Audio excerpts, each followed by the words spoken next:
So I'm like a third of the way through this mystery beer, and I realize my camera's not recording.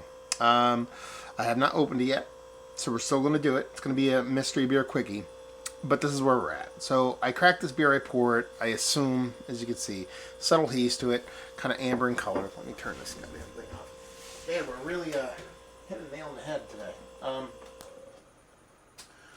It just came off as looks-wise as just kind of like a double IPA, old school, kind of two-hearted nose. Really not much to it. I actually said several times, I'm like, really not sure what's going on here. I'm not getting much to it. Soft hop, soft malt, but nothing too crazy. On the nose, it came off as a smaller beer, and on the taste, it comes off really, really weird. Like, I said it's almost like a jalapeno, somebody's jalapeno pale ale without the heat of a jalapeno. So there's like this green pepper thing. There's a soft little subtle citrus malt to it, or citrus hop to it, and there's a sweet little maltiness to it, like a two-row crystal malt combination. And that's pretty much it. Based off the look, I thought it was double IPA. Based off the nose, I thought it was much, much smaller. Now I'm drinking it, and right before I noticed my camera wasn't recording, I actually thought, I'm like, okay, this really does come off as like a macro beer trying to do something micro or crafty, but you're not going to get that kind of hazy from a macro brewery, especially the ones I'm thinking of, the Buds and the Coors and of the world and stuff like that. So I think it's the opposite. I think it's some microbrewery trying to do something crafty, but I don't know what it is. So what am I going to call this? Let's run through some styles before I really kind of dive into it. It's nothing weird. It can't be like someone's like English pale. It can't be. I'm trying to think of like the borderline styles that I tend to forget when I do these mystery beers, and I'm just coming off as just like a middle road microbrewery doing a hoppy pale with some kind of addition of some kind of pepper. At 5.2%, and that's pretty much it, but it doesn't really land. There's not a big hop presence to it. The malt is quite nice, but then there's some kind of adjunct to it that's making me feel weird about it. 5.2% pepper pale ale. God damn. I don't like this beer, by the way.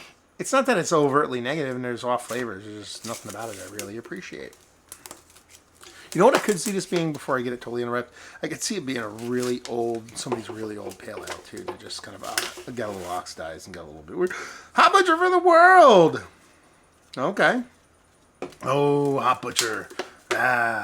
Let's see. It's their Zwickel beer. I think I reviewed this. I might have reviewed this. I don't know. There's a weird pepper thing. I know what Zwickel beer is supposed to be about, and this doesn't really come off as it for me. So it's a 5%. So it said 5.2. It's a Hirschberger hopped Zwickel beer. It is very fresh. I think it was $11 to $13 per 4-pack, taproom exclusive. My favorite Greska Jetsa label. It's a very cool Jetsa label.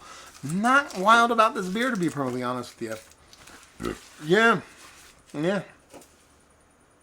It does not come off like lager. Like for me, I didn't even like think about like venturing into that world. It's very much ale for me. It doesn't have those kind of late kind of lager vibes to it. It's very much.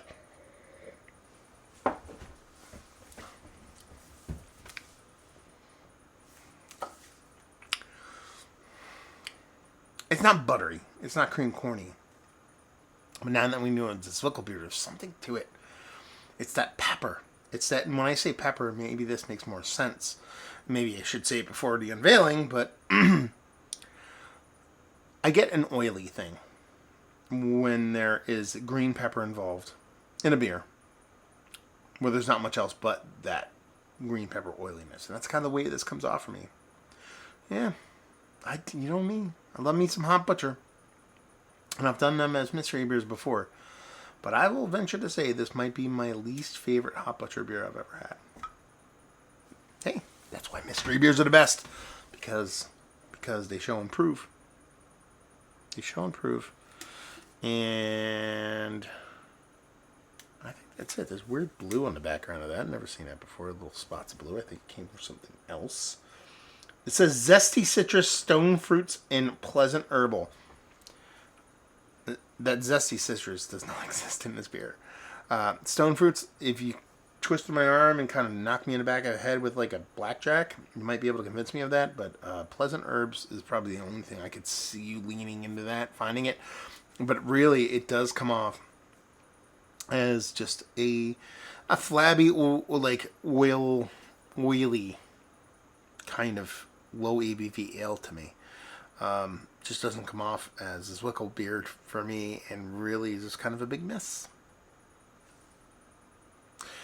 This is where it gets curious now. I'm curious to see what y'all have to say about this. Cameron, have you had this? What did you think about it? Everybody else, have you had this beer? Have you had it? I don't know if they've made it previously, but if you have you had that iteration? Have you had this iteration? Have you had a bunch of Hop Butcher beers? Have you been to the brewery? Talk about it. All that stuff down there, because mystery beers, the funnest of beers. Mount Rushmore status, no. One of the better Zwickel beers I've had in general, no. And just saying, hopefully you guys are enjoying a little mystery beer right now. Hopefully you're enjoying a little bit of life and things and stuff. Hopefully see you next time. Thank you very much, Cameron. Cheers, y'all.